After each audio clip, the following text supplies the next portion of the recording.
I'll never forget how my mom changed my life at a time when I least expected it. When I was pushing a little past my mid-20s, I had a crappy job, making crappy money, struggling to make ends meet, while barely paying my rent and only some of my bills. I decided that I was no longer going to deal with my crappy life and got the brilliant idea that I would go back home and live with my mother. After all, my 3 sisters and I were out of the house by then, and she was living alone. So I called my mother, explained my crappy life situation, and asked her if I could come back home. She paused for a few moments and told me that she would think about it, to come over for dinner after work, and she would give me her answer then. I happily hung up the phone, just knowing that she was going to say yes. I figured she was probably lonely a lot of the time and would welcome the company. When I arrived that evening, she had cooked one of my favorite meals, fried chicken, lima beans, and rice.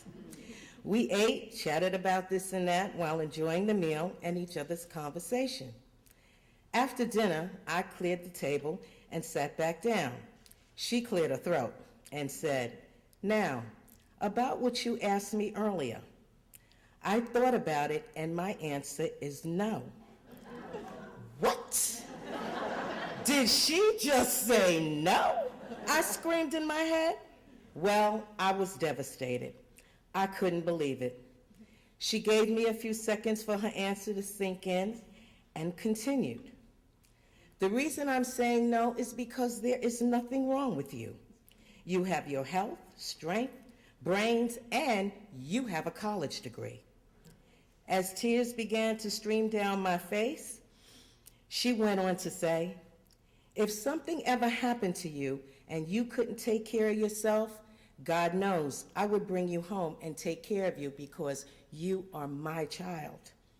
Sometimes life gets tough, and when it does, we have to do what we need to get through it. And when we get through it, it only makes us stronger.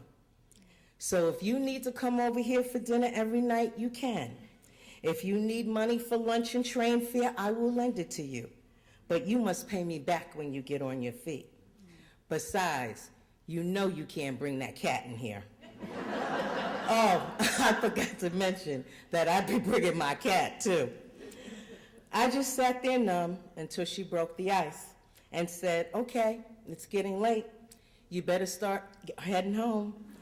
You've got to get up early and go to work tomorrow." Hurt, pissed off, I gathered up my things and put on my coat. She walked me to the door, hugged me, and said, "Don't worry, you'll be all right." And I was. Nobody can give you a swift, loving, supportive kick in the ass when you're down and you need to get up like your mama.